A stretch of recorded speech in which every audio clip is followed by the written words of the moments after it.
Okay. सो अभी आज हम लोग uh, कल हम लोगों ने गैलीलियन ट्रांसफॉर्मेशन डिस्कस किया था और आज हम लोग गैलीलियन इनवेरिएंस डिस्कस कर रहे हैं। कल हम लोगों ने डिस्कशन के दौरान दो चीजें देखी थी कि टाइम और एक्सीलरेशन ये इनवेरिएंट है। तो देखो यही चीज यहाँ मेंशन भी कर रहे हैं।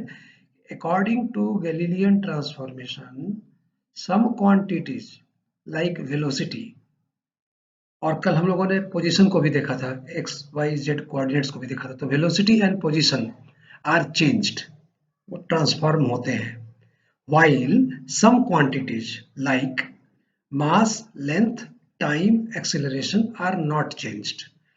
कल हम लोगों ने टाइम और एक्सेलरेशन को तो चेक कर ही लिया था कि ये दोनों चेंज नहीं होते हैं। जहां तक मास और लेंथ की बात है, ये प्रूफ नहीं किया था, लेकिन ये हम समझ सकते हैं कि ये तो चेंज होंगे ही नहीं। उसका कारण है क्योंकि जब हम बहुत लो स्पीड पर चल रहे हैं और हम देख रहे हैं फिजिकली चीज़ों को, चाहे वो मोशन में है या स्टिल है, किसी भी फ्रेम में है, उनका मास सेम रहेगा। अगर आप 65 किलो के इस फ्रेम में है, प्लेटफॉर्म पर खड़े हैं और आपकी वेट 65 केजी है, आपके हाथ में एक डंडा है जो 5 फीट का है, आप ट्रेन में बैठेंगे तो ऐसा नहीं है कि आपकी वेट 65 केजी से कम या ज़्यादा हो जाएगी, राइट? या जो डंडा है उसकी लेंथ कम या ज़्यादा हो जाएगी। तो चूंकि वो कांस्टेंट रहेंगे, इसलिए वो सारी चीजें हैं, और स्पेशली मास और लेंथ डायरेक्शन से रिलेटेड नहीं है, रिलेटिव भी नहीं है, क्योंकि फ्रेम ऑफ रेफरेंस में डायरेक्शन ऑफ मोशन ये मोस्ट क्रिटिकल है, आपने ध्यान दिया होगा। सो चूंकि वो डायरेक्शन ऑफ मोशन इन्वॉल्व नहीं है, तो ये तो हमेशा कांस्टेंट होंगे ही होंगे। टाइम कांस्टेंट था ही। एक्सीलरेशन का भी हमने चेक कर लिया कि एक्सीलरेशन जो चेंज होगा एक एक फ्रेम में, वही चेंज दूसरे फ्रेम में दिखेगा। यहाँ ये मीनिंग खाली ये है, आर नॉट चेंज्ड का मतलब ये नहीं कि एक्सेलरेशन कांस्टेंट है। यहाँ मतलब ये है कि अगर आप एक्सेलरेशन करते हैं तो वो यहाँ भी दिखेगा, मतलब एक्सेलरेशन में चेंजेस नहीं दिखेंगे, ये मतलब है, राइट? सो तो ये क्वांटिटीज, तो इसका डिफिनेशन देखो, इनवेरिएंट किसे कहते हैं। अगर कल को डिफिनेशन आए, क्वेश्चन आए कि व्हाट आर गैलीलियन इनवेरिएंट्स, तो आप कहेंगे कि द क्वांटिटीज और the laws that do not change in Galilean transformation are called Galilean invariants, right? So इस चीज को ध्यान रखिएगा। Now अब इससे तो हमको एक चीज लग गया कि according to Galilean invariance, physics के जो बेसिक लॉज हैं वो किसी भी इनर्शियल फ्रेम ऑफ रेफरेंस में सेम रहेंगे, चाहे वो एक फ्रेम ऑफ रेफरेंस हमारा प्लेटफॉर्म हो। मैं बार बार प्लेटफॉर्म और ट्रेन का एग्जांपल इसलिए देता हूं कि वो लाइव एग्जांपल है, आप रोज इसको कल्पना इसकी कर सकते हैं, ठीक है? सो जैसा हमने देखा कि बेसिक फिजिकल लॉज जो है वो इनवेरिएंट हैं। अब बेसिक फिजिकल लॉज का मतलब क्या हुआ? जैसे लॉज ऑफ मोशन में हमने देखा एक्सीलरेशन, क्योंकि मोशन मोशन को चेंज कौन करता है? एक्सीलरेशन करता है, सो वो इनवेरिएंट है। टाइम इनवेरिएंट है, मास लेंथ इनवेरिएंट है ही है, तो ये है। अब हम यहाँ पर दो चीज और देखेंगे कि क्या जो law of conservation of momentum है, बिकॉज ये भी एक बेसिक लॉ है फिजिक्स का, क्या वो इनवेरिएंट है, ये हम चेक करेंगे। सो इसको चेक करने के लिए let us move to next slide. So इसको हम आज डिस्कस करने जा रहे हैं। सो ये एक तरह से ये भी मैथमेटिकल डेरिवेशन है, सो इसको ध्यान से देखिएगा। सो पहले हम प्रूफ करेंगे कि इनवेरिएंस ऑफ न्यूटन्स लॉ, ठीक है? सो न्यूटन लॉ के हिसाब से हम जानते हैं force equal to mass into acceleration, और ये हम लोग पिछले कल परसों वाले उसमें डिस्कस भी कर चुके थे। तो force equal to mass into acceleration, और एक्सीलरेशन का formula d2x upon dt square, that we know now. So ये न्यूटन का फार्मूला, न्यूटन के सेकेंड लॉ के हिसाब से ये है। नाउ गैलीलियन ट्रांसफॉर्मेशन के हिसाब से हम देख चुके हैं कि जो एस डैश फ्रेम था उसमें जो कोऑर्डिनेट्स हैं x dash equal to x minus v t, अगर कोई पार्टिकल केवल x डायरेक्शन में मूव कर रहा है तो, और y dash equal to y, z dash equal to z and t dash equal to, ये हम कल उस दिन देख चुके थे। और इसी को डिफ्रेंशिएट करके हमने हालांकि वहां भी देख लिया था, बट फिर से देख रहे हैं कि हमने देख लिया था, ये वाली चीज देख ली थी कि dx dash upon dt equal to dx upon dt minus v। हाँ, क्योंकि हम dt डैश जो है अगर करेंगे भी यहाँ t डैश के हिसाब से करेंगे भी डिफ्रेंशिएट, तो dt डैश dt के बराबर है, क्योंकि हमने टाइम को कांस्टेंट मान लिया था, तो इसलिए ये dt डैश dt ही रहेगा।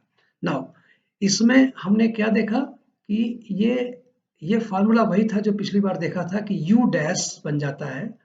u डैश का मतलब हुआ कि s डैश फ्रेम में कोई अगर पार्टिकल मूव कर रहा है तो उसकी speed u dash equal to u, जो इस फ्रेम से कोई देखेगा उस पार्टिकल को मूव करते हुए, तो वो u माइनस v, जो v जो वेलोसिटी है s डैश फ्रेम की s फ्रेम के रिलेशन में, राइट। तो ये हम लोग कल डिस्कस कर चुके थे, जिसको कि u dash equal to u minus v कह सकते हैं। नाउ इसी से हमने ये देखा कि फर्दर अगर डिफरेंशिएट करें इसको, तो क्या बना, d2x dash upon dt square equal to d2x upon dt square, क्योंकि v कांस्टेंट है। तो यहां भी ये प्रूफ हो गया कि न्यूटोनियन मैकेनिक्स में फोर्स का जो फार्मूला है, क्योंकि देखो एक्सेलरेशन यहां भी वही है s डैश फ्रेम में, और एक्सेलरेशन s फ्रेम में भी, ये दोनों बराबर हैं। जब ये दोनों बराबर हैं और मास ऑलरेडी हम देख चुके हैं कि चेंज नहीं होता है, तो इसका मतलब ये हुआ कि F जो F डैश यहाँ पर होगा और F जो यहाँ पर होगा, ये दोनों भी सेम रहेंगे। तो इसका, तो ये यहाँ पर एक्सप्लेन भी कर रहा है कि in Newtonian mechanics forces and masses are absolute quantities, that means they will not change, they are invariant, right। अच्छा, और यही चीज यहाँ पर क्लियर हुई है, ठीक है। सो हम कह सकते हैं कि the second law is unchanged in both frames of reference, that means हम कहेंगे कि Newton's law second law is invariant under Galilean transformation, right. अब तो ये तो हमने देखा न्यूटन्स लॉज के लिए, और या अब इस जगह क्वेश्चन कई तरीके से आ सकते हैं। एक क्वेश्चन आ सकता है कि prove that force is invariant under Galilean transformation. तो एफ जो है फोर्स, वो कैसे इनवेरिएंट है प्रूफ करेंगे। तो पहले आप क्या करेंगे कि एक्स डैश जो पोजीशन है उसका कोऑर्डिनेट लिखेंगे, जैसे ऊपर से हम लोगों ने देखा, ये जो ऊपर से देखा पहले ये लिखेंगे, फिर इससे वेलोसिटी का ट्रांसफॉर्मेशन दिखाएंगे, फिर उसके बाद वेलोसिटी का ट्रांसफॉर्मेशन दिखाने के बाद एक्सीलरेशन का जो ट्रांसफॉर्मेशन दिखाएंगे, तो पाएंगे कि एक्सीलरेशन दोनों फ्रेम में सेम है क्योंकि इक्वल है, और चूंकि force equal to m into acceleration होता है ऑलरेडी न्यूटन लॉ में, तो f और f डैश भी बराबर होंगे। सो इस तरीके से आप प्रूफ करेंगे कि यस फोर्स भी इनवेरिएंट है। Now we are going to discuss invariance of conservation of momentum। ये मोमेंटम जो है वो किसी भी फ्रेम में कांस्टेंट रहेगा। सो लेट अस सी कि क्या कंजर्वेशन ऑफ मोमेंटम जो थ्योरी है, जो लॉ है, वो जानते तो हम सब हैं, लेकिन एक फ्रेम में कांस्टेंट है तो क्या दूसरे फ्रेम में भी वही रहेगा या कुछ चेंजेस होंगे। जैसे वेलोसिटी इस फ्रेम में एक फ्रेम में कुछ है, दूसरे फ्रेम में कुछ होती है, क्योंकि u dash equal to u minus v हमने कह दिया था। क्या वही चीज मोमेंटम के साथ हो रही है? फोर्स के साथ तो नहीं हो रही थी, फोर्स तो कांस्टेंट था। So let us C.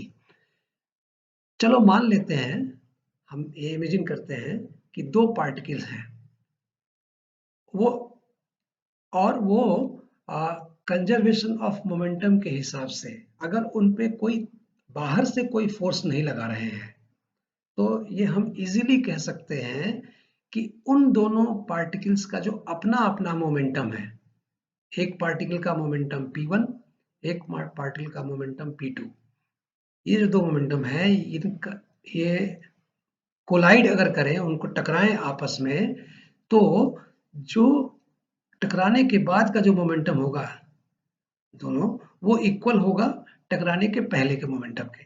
That we already know, ये हम लोग कंजर्वेशन ऑफ मोमेंटम में पढ़ चुके हैं पहले ही।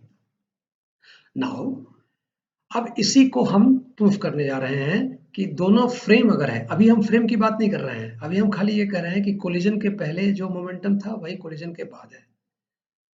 अब वो जो दो पार्टिकल हैं उनका लेट अस अज्यूम कि मास m1 m2 है, ठीक है। तो m1 m2 है, तो उस हिसाब से मोमेंटम का फार्मूला हम यहाँ पर लिखेंगे एज्यूम करके कि फ्रेम S जो है, S फ्रेम में वो दोनों पार्टिकल कैसे दिख रहे हैं, क्योंकि उनकी वेलोसिटी, एक की वेलोसिटी E1 है, एक की वेलोसिटी U2 है, ठीक है। अच्छा, और हम ये मान के चल रहे हैं कि कोलिजन के बाद उनकी वेलोसिटी V1 और V2 हो जाएगी उन दोनों पार्टिकल्स की। तो आपके उसी फार्मूले के हिसाब से ये वाला जो है बिफोर कोलिजन P1 हो जाएगा M1U1 और P2 हो जाएगा M2U2, और कोलिजन के बाद P1 हो जाएगा M1V1 और P2 हो जाएगा M2V2, ये मान लिया हमने, राइट। अच्छा, फार्मूला यही फिट कर रहे हैं हम। नाउ अगर इसी कोलिजन को अगर हम दूसरे फ्रेम में देखें, जो S डैश फ्रेम है, जो फ्रेम ऑलरेडी S फ्रेम से v स्पीड, S फ्रेम के हिसाब से v स्पीड से चल रहा है, जैसे पहला केस था वैसे ही। तो अब ध्यान से देखना कि u1 डैश पहले पार्टिकल का जो वेलोसिटी होगा u1 dash equal to u1 minus v, ये ठीक है। फिर u2 dash equal to u2 minus v, v1 dash equal to v1 minus v, v2 dash equal to v2 minus v। मतलब इसी चीज को अलग अलग समझने की कोशिश करें दूसरे फ्रेम में रख करके। तो पीछे के सारे फार्मूले आप डाल दो, u1 के लिए, u2 डैश के लिए जो कोलिजन के पहले थे, और v1 डैश v2 डैश जो कोलिजन के बाद है। और ये जो v है ये तो s डैश फ्रेम की स्पीड है s फ्रेम के रिलेशन में, राइट। अच्छा, तो अब इन वैल्यूज को हमने ऊपर वाले वैल्यूज में डाल दिया, जैसे u1 equal to u dash plus v हो जाएगा उल्टा, तो ये डाला, फिर ये डाला, फिर ये डाला, फिर ये डाला, और इनको फर्दर रिजॉल्व किया। देखो ध्यान से, ये यहाँ आ गया, ये यहाँ आ गया, ये यहाँ आ गया, राइट। और उसी तरह से यहाँ आ गया, ये यहाँ आ गया, ठीक है। अब इसको आप देखें तो इसमें से कई चीजें कट गई, m1 भी यहाँ कट गया, m1 भी यहाँ कट गया, m2 भी कट गया, तो बचा m1 u1 dash plus m2 u2 dash equal to m1 v1 dash plus m2 v2 dash dash, ठीक है। सो ये हमारा अभी तक आया। अभी हमने ये प्रूफ नहीं किया है कि ये कंजर्वेशन ऑफ मोमेंटम है, राइट। सो अब हम चलते हैं नेक्स्ट स्लाइड पे, जहां ये और क्लियर होगा। So I am moving to the next slide. अब इसमें ध्यान से देखिएगा कि ये जो इक्वेशन 3 है, मैं फिर से इसको दिखाता हूं। ये जो इक्वेशन 3 है ये क्या बता रहा है कि एस डैश फ्रेम में भी कोलिजन के पहले की जो उनकी अपनी अपनी वेलोसिटीज हैं, u1 डैश e2 डैश, और कोलिजन के बाद जो उनकी अपनी अपनी वेलोसिटीज है v1 डैश v2 डैश, तो कोलिजन के पहले एस डैश फ्रेम में P1 पार्टिकल का अपना मोमेंटम, P2 पार्टिकल का अपना मोमेंटम कोलिजन के पहले, इनका सम बराबर है कोलिजन के बाद की वेलोसिटी के हिसाब से ये मोमेंटम m1 का और ये मोमेंटम m2 का, और दोनों का सम जो है ये बराबर है s डैश फ्रेम में भी। और यहाँ हमने क्या देखा था कि s फ्रेम में इनका अपना मोमेंटम का सम यहाँ और इनका अपना मोमेंटम का सम यहाँ बराबर है। तो जब जैसे कोलिजन के पहले और बाद में जैसे यहाँ मोमेंटम कांस्टेंट है, कंजर्व हो रहा है, बराबर है, तो एस डैश फ्रेम में भी इनका अपना जो मोमेंटम है उनका सम कोलिजन के पहले और बाद में भी बराबर है। ये हम लोग यहाँ देख पा रहे हैं। सो चूंकि देख पा रहे हैं तो इसी चीज को यहाँ पर ये एक्सप्लेन किया गया है। क्या कि इक्वेशन 3, जो इक्वेशन 3 था लास्ट वाला, represents the law of conservation of momentum even in frame S dash also. मतलब दोनों फ्रेम में law of conservation of momentum ये देखा जा रहा है। जो यहाँ है, जो एस फ्रेम में दिख रहा है, वही चीज वहां भी दिख रही है। यहाँ भी कोलिजन के पहले और बाद में जो टोटल मोमेंटम है वो बराबर है। एस डैश फ्रेम में भी यही बात है, कोलिजन के पहले और बाद में। तो इससे क्या प्रूफ होता है कि law of conservation of momentum जो है वो भी इनवेरिएंट है गैलीलियन ट्रांसफॉर्मेशन में। सो अब आपके सामने 4 स्थितियां हो गई, क्या क्या इनवेरिएंट है और क्या क्या वेरिएंट है। अब आप मुझे बताएंगे, अगर आप क्लास हेलो अनुपम, आप सुन रहे हैं? हाँ तो आप, हाँ तो ये चीज समझ में आई क्या अभी थोड़ी? हाँ ओके। तो अब मैं रिकॉर्ड भी कर रहा हूँ, तो अगले जब आप कल देखेंगे तो ये मिल भी जाएगा। बट ऑनलाइन इससे बेस्ट तरीका कुछ हो सकता हो तो वो भी हम लोग डिस्कस करेंगे, बट फिलहाल तो यही दिख रहा है। राइट। सो आज आज अगर हमें कॉलम बनाना हो कि क्या इनवेरिएंट है और क्या वेरिएंट है, तो साफ साफ नजर आ रहा है। इनवेरिएंट जो है वो है time, acceleration, force, conservation of momentum, mass, length. ये सारी चीजें इनवेरिएंट है दोनों गैलीलियन ट्रांसफॉर्मेशन में, चाहे एस फ्रेम में देखें चाहे एस डैश फ्रेम में देखें, दोनों जगह बराबर है। वेरिएंट क्या क्या है? तो वेरिएंट में हमने देखा पोजीशन, क्योंकि एक्स डैश की वैल्यू चेंज हो जाती है, क्योंकि x dash equal to x minus v t हो गया था। वेलोसिटी वेरिएंट है, ये भी हमने देखा था। सो न्यूटन फर्स्ट लॉ तो वेरिएंट दिखा रहा था, और न्यूटन सेकेंड लॉ इनवेरिएंट हमें दिखाया, क्योंकि उसमें फोर्स और मोमेंटम था और एक्सेलरेशन था, ये दिखाया। सो ध्यान से देखो तो first law variant, second law invariant, ये दो अलग अलग दिखा रहा था। So this is all about, ठीक है। अच्छा, अब हम डिस्कस करेंगे एक और चीज कि ये गैलीलियन ट्रांसफॉर्मेशन क्या होता है। और सॉरी, गैलीलियन ट्रांसफॉर्मेशन डिस्कस कर चुके हैं। क्या ये गैलीलियन ट्रांसफॉर्मेशन में कुछ कमियां भी हैं, ये हम समझने की कोशिश करेंगे। सो यहाँ तक तो ये रिजॉल्व हो गया कि गैलीलियन ट्रांसफॉर्मेशन जो है उसको सॉल्व होना है। हाँ, जस्ट मोमेंट, एक मिनट। सो शॉर्ट कमिंग क्या है कि जो लॉज ऑफ मैकेनिक्स हैं लाइक न्यूटन लॉ, ये तो हमको इनवेरिएंट दिखे। इनफैक्ट फर्स्ट लॉ भी इनवेरिएंट मानेंगे हम, क्योंकि फर्स्ट लॉ का फॉर्मूला देखो तो v केवल चेंज हो रहा है, बट फॉर्मूला जो है उसमें तो एक्सेलरेशन है ही है और एक्सेलरेशन कांस्टेंट है। तो लॉज जो है वो इनवेरिएंट है, ये हमने देखा। लेकिन हमने हमने ये भी पाया कि इलेक्ट्रिसिटी और मैग्नेटिज्म, हाँ, उनके फॉर्म्स बदल जाते हैं। एक मिनट एक मिनट। सो सो इसको फिर से बताता हूँ, थोड़ा यहाँ पर डिस्टरबेंस हो गया था कि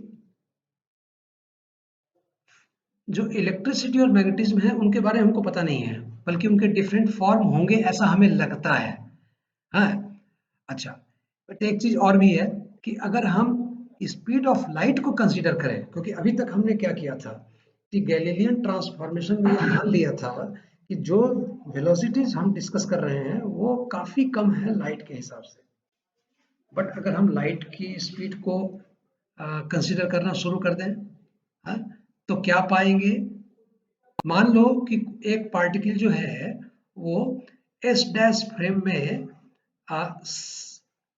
लाइट की स्पीड से चल रहा है, तो लाइट की स्पीड से चल रहा है तो उस फ्रेम में उसकी वेलोसिटी हो गई c डैश, और s फ्रेम से देखें तो उसकी लाइट की वेलोसिटी होगी c। तो अगर रियली की लाइट की स्पीड हम देखना शुरू करें तो हम पाएंगे कि c dash equal to c minus v, जो पहला फॉर्मूला था c माइनस वी एक्स, अगर x डायरेक्शन में देखें तो ये c dash equal to c minus v x, ये वही जो पुराना फॉर्मूला था जो हम लोगों ने वेलोसिटी के ट्रांसफॉर्मेशन में देखा था कि u dash equal to u minus v, उसी वी एक्स, उसी तरह से है ये। लेकिन हम ये भी जानते हैं कि लाइट की स्पीड तो कांस्टेंट है, और वो स्पेशल थ्योरी ऑफ रिलेटिविटी में ऑलरेडी बताया जा चुका है न्यूटन आइंस्टाइन के हिसाब से, velocity of light should have the same value in all inertial frames. Her frame में वेलोसिटी ऑफ लाइट कांस्टेंट होती है, जबकि गैलीलियन के हिसाब से लाइट की वेलोसिटी चेंज होनी चाहिए, ये फॉर्मूला ये दिखा रहा है।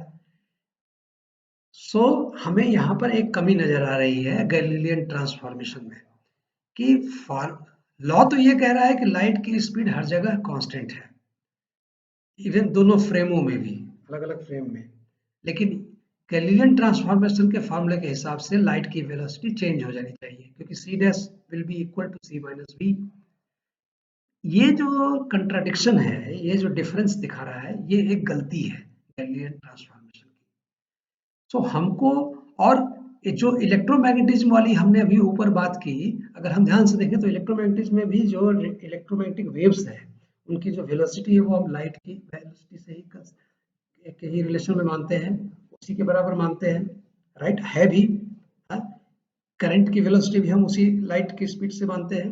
तो जब ये वेलोसिटी या उसके क्लोज मानते हैं डिपेंडिंग अपॉन सिचुएशन, तो जब ये सारी लाइट की वेलोसिटी के क्लोज हैं इन सब के फिनोमिना, और यहाँ हमने देखा कि दो फ्रेम, अगर गैलीलियन ट्रांसफॉर्मेशन का फार्मूला यूज करें तो दोनों के वेलोसिटीज, लाइट की वेलोसिटीज एक फ्रेम में अलग मानी जाएगी दूसरे फ्रेम के मुकाबले।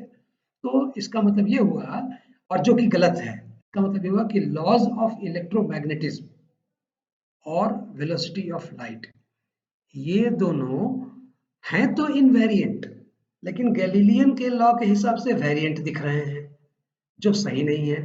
तो इसका मतलब हुआ कि हमको Galilean transformation should be modified so that ये इलेक्ट्रोमैग्नेटिज्म और वेलोसिटी ऑफ लाइट, ये दोनों हमको इनवेरिएंट दिख सके। ये कमियां थी गैलीलियन ट्रांसफॉर्मेशन में, राइट, और इसको फिर लॉरेंट्ज ने ठीक किया। ठीक है, सो लॉरेंट्ज ने जो ठीक किया, तो इसके कारण से लॉरेंट्ज ट्रांसफॉर्मेशन जो है उसको हम ये कह सकते हैं कि लॉरेंट्ज ट्रांसफॉर्मेशन, जो हम आगे डिस्कस करेंगे, is an improvement upon Galilean transformation. So that is what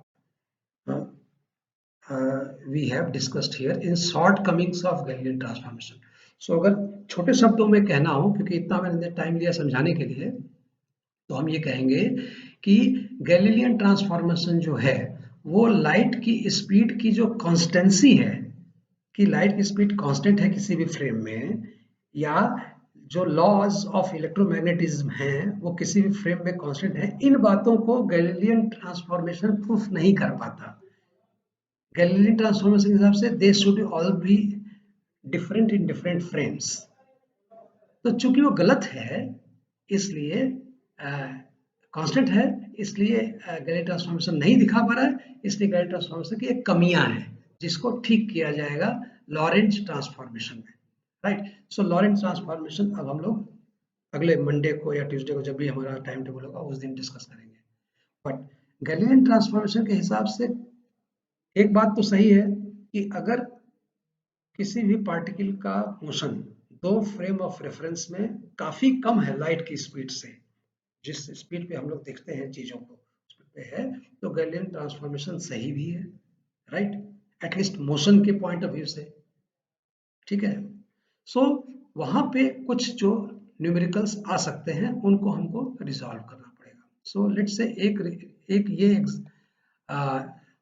question है, अगर आएगा न्यूमेरिकल, कि एक प्रोजेक्टाइल है, कोई चीज फेंकी जा रही है, और उस उसका जो पाथ है, उस प्रोजेक्टाइल का पाथ, वो अगर एक ऑब्जर्वर देख रहा है, हाँ, तो दूसरे प्रोजेक्टाइल पर कोई ऑब्जर्वर देख रहा है तो वो उसको स्ट्रेट लाइन दिखेगा। समझ गए?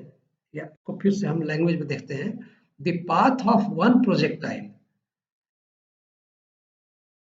as observed by an observer from another projectile is a straight line। ये इसको ध्यान समझिएगा, इस क्वेश्चन को। एक प्रोजेक्टाइल है, उस प्रोजेक्टाइल का जो रास्ता है, ट्रेजेक्ट्री है या मूवमेंट है, वो दूसरे ऑब्जर्वर को जो किसी और प्रोजेक्टाइल पर है उसको एक स्ट्रेट लाइन दिखेगा। इसको मैं ऐसे कहूं कि एक हवाई जहाज उड़ान भर रहा है और आप उस अगर ऑब्जर्वर है, देख रहे हैं उस हवाई जहाज को उड़ान भरते हुए, तो आप खुद भी एक दूसरे हवाई जहाज में उड़ान भर रहे हैं उसके साथ साथ, तो आपको उस हवाई जहाज की जो ट्रेजेक्ट्री है वो स्ट्रेट लाइन दिखेगी। जमीन से खड़े होकर के देखोगे तो हवाई जहाज की ट्रेजेक्ट्री टेढ़ी दिखेगी, लेकिन आप उस हवाई जहाज की तरह एक और हवाई जहाज में उड़ते जाओगे साथ साथ, तो आपको स्ट्रेट लाइन दिखेगा। ये मतलब है, मतलब आपको खुद उस दूसरे फ्रेम में जाना पड़ेगा, उस तरह के फ्रेम में, तब आपको वो स्ट्रेट लाइन दिखेगा। ये क्वेश्चन है, तो इसको आपको सॉल्व करना है। और ये सॉल्व कर सकते हैं क्योंकि आपने यहाँ पर ये मान लिया कि दो वेलोसिटीज हैं और दो रेफरेंसेज हैं। एक एक प्रोजेक्टाइल रेफरेंस है और दूसरा प्रोजेक्टाइल रेफरेंस है। इस न्यूमेरिकल को आप लोग सॉल्व कर लीजिएगा। ये नहीं होगा तो एक दिन हम करेंगे, बट फिलहाल मैं इसको यही कहूँगा कि इसको एक बार सॉल्व कीजिए, या चूंकि ये गिवन है इसलिए। कोई इसमें गड़बड़ हुआ समझने में? ऐसे ही ये और भी न्यूमेरिकल हैं, और ये बहुत दो तीन न्यूमेरिकल तो बहुत ही तो ऊपर वाला था कि प्रोजेक्टाइल वाला, ठीक है, इसको सॉल्व होगा। दूसरा इसी तरह से है कि एक बॉल है, a ball has a velocity so much metre per second, मतलब एक बॉल को प्रोजेक्टाइल के रूप में, क्योंकि वेक्टर में आई जे के तीनों की कुछ कुछ वैल्यू है, इसका मतलब खाली एक्स डायरेक्शन में नहीं है, एक प्रोजेक्टाइल के रूप में फेंका गया है। एक ball has a velocity so much relative to a train moving with velocity so to an observer on the ground। मतलब एक ऑब्जर्वर ग्राउंड पे है, वो दो चीजें देख रहा है, एक तो बॉल को देख रहा है जो इस वेलोसिटी से जा रहा है, दूसरा उस ट्रेन को देख रहा है, एक ट्रेन को जो इस वेलोसिटी से जा रहा है, और बॉल की ये वेलोसिटी उस ट्रेन के रिलेशन में है, ये वाली वेलोसिटी। तो इसको कैसे देख रहे हैं हम कि ट्रेन जो है वो तो मूविंग फ्रेम हो, और ग्राउंड पर जो ऑब्जर्वर है उसकी रेफरेंस हो गई एस। ठीक है, अच्छा, तो अब ध्यान से देखो कि ट्रेन जो है उसकी वेलोसिटी v है आपके पुराने फार्मूले के हिसाब से, और ट्रेन चूंकि उस पार्टिकल को मूव करते हुए देख रही है, बॉल को, तो उसकी वेलोसिटी u डैश है। तो ठीक है, सो आपका फार्मूला क्या था कि ट्रेन को, जो ट्रेन में जो पैसेंजर चल रहा था उसकी वेलोसिटी u डैश आपने उस दिन देखा था, तो ये जो u डैश था, अब u क्या होगा, मतलब कि ग्राउंड पर जो आदमी खड़ा है उसको अब वो बॉल कैसे दिखेगी। So u equal to u dash plus v, क्योंकि वो फार्मूला हम लोगों ने ऑलरेडी सॉल्व किया था कि u dash equal to u minus v। तो फिर ये u डैश की वैल्यू यहाँ रखी, v की वैल्यू यहाँ रखी, सॉल्व कर लिया। तो ग्राउंड पर खड़े हुए आदमी को ये वेलोसिटी दिखेगी बॉल की। ये डिफरेंस है, स्मॉल स्मॉल छोटी छोटी चीजें हैं जो हम लोग। एक और न्यूमेरिकल है जो काफी इंपॉर्टेंट है, ये इसको भी मैं पहले एक्सप्लेन करूंगा। A passenger in a train moving at 20 metre per second passes a man standing on a station platform at t equal to t dash equal to 0। एक पैसेंजर जो है ट्रेन में बैठा हुआ है और ट्रेन की स्पीड 20 मीटर पर सेकंड है और एक प्लेटफॉर्म से जहां एक आदमी खड़ा है। तो इसका मतलब क्या हुआ, पहले ही समझ जाइए कि वो आदमी जो है वो प्लेटफॉर्म पर है, जो जो एस फ्रेम में माना जाना चाहिए, है ना। और पैसेंजर ट्रेन में बैठा है और ट्रेन जो है एक स्पीड में है, तो ट्रेन एस डैश फ्रेम में हो गई, ठीक है। और ट्रेन जो है 20 मीटर पर सेकंड की स्पीड से चल रही है, मतलब ये जो पुराने वाला फॉर्मूले को देखो तो वी है उसकी velocity. 10 seconds after passing, 10 second के बाद जब ट्रेन गुजर गई, तो मैन जो है प्लेटफॉर्म पर डिटरमिन्स दैट, ये देखता है that bird flying along the tracks in the train is 400 metre away. तो जैसे ट्रेन 10 सेकंड गुजर गई, तो जिस डायरेक्शन में ट्रेन गई उसी डायरेक्शन में एक चिड़िया उड़ती हुई है, दिख रही है इस आदमी को, प्लेटफॉर्म वाले आदमी को, और उसकी डिस्टेंस 400 मीटर है। मतलब 10 सेकंड बाद उस आदमी को एक चिड़िया 400 मीटर के डिस्टेंस पर दिख रही है। सो अब आप इसको फ्रेम में समझने की कोशिश करें। अगर वीडियो में आप देख रहे हैं कि आप प्लेटफॉर्म पर खड़े हैं, ट्रेन गुजरी, ट्रेन की स्पीड v पता है 20 मीटर पर सेकंड, आपको एक चिड़िया उड़ती हुई दिखी 10 सेकंड के बाद, जो 400 मीटर उसका डिस्टेंस है। जो ट्रेन में जो आदमी है उसको वो चिड़िया कितने क्या दिखाई देगी, समझ में आ गया।